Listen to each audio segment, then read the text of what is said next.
as you know, I've been wiring in the terminator. So this is what I have so far. Basically, you know, when I pull the carpet back, all this will be covered up again. And you know, you won't see any of that, of course. But the way this car is, you know, set up basically, and with everything still being in the car, you know, I'm really limited on where I can run, you know, the harness. So I ended up going with two holes basically in the transmission tunnel with, you know, the plugs for the fire, you know, transmission tunnel, so the firewall. So it worked out nicely.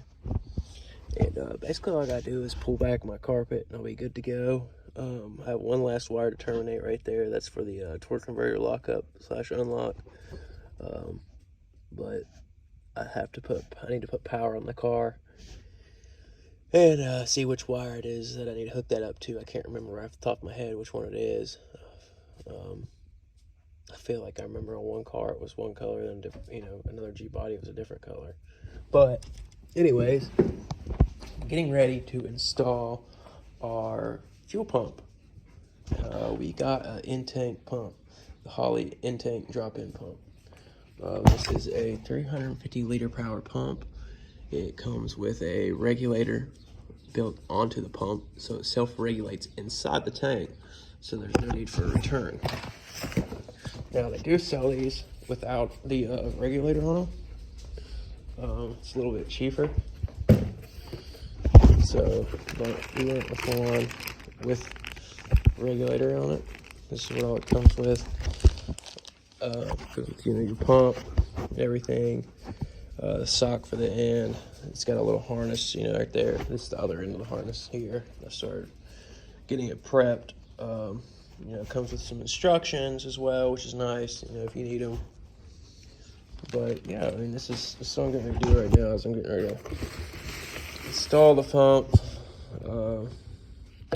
Basically, you know, it sits in the car like this, basically.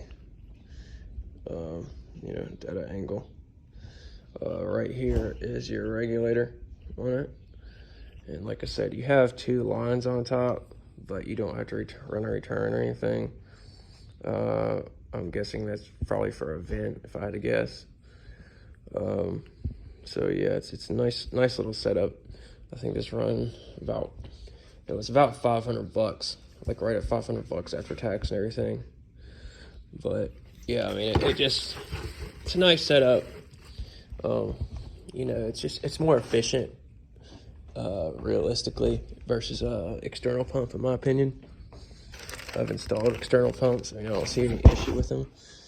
Only thing, you know, basically, you know, possibilities, you know, say you're at a, you know, a racetrack, for example, and not a drag strip, and you're running a lot of curves and stuff like that, you can basically lose suction. That's the biggest issue I ever see with them. But, you know, for a car going in a straight line, they're not bad at all. But, you know, like I said, that's just my 2 cents.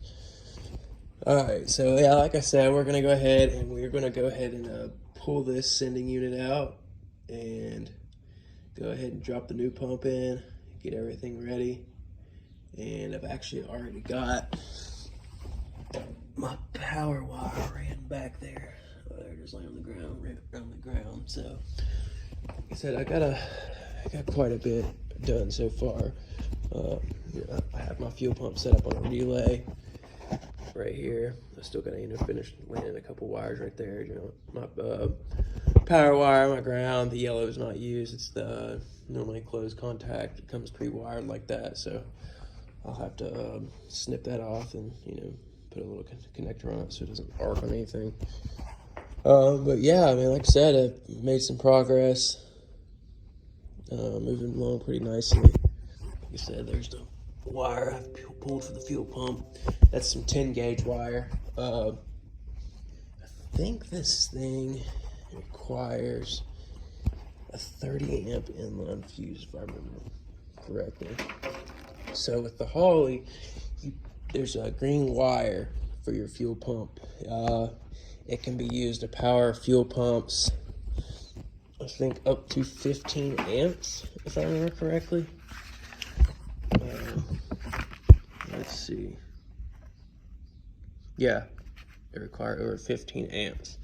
So basically, if your fuel pump is going to be drawing more than 15 amps, don't power your fuel pump with that. Make sure you send it to a relay first, which is generally what I always do anyways, you know. But they do say the Terminator fuel pump that comes with the Terminator kit, if you buy it, you can directly power it with that wire. You know, you don't even have, this apparently you don't even have to use a relay, but you know, it's nice taking that extra step of safety just to have it in there regardless. You know, you don't want to destroy, you know, something you're putting dollars and dollars and dollars into, you know, over time. You know, you don't want to fry your car or, you know, cause a fire or whatever, basically. So yeah, it's better to be safe than sorry with this type of stuff. But we're going to get back at it, and we're going to get this fuel pump dropped in, and we're going to get the tank put back up, and we are going to continue to make progress on this thing and hopefully get it running sooner than later.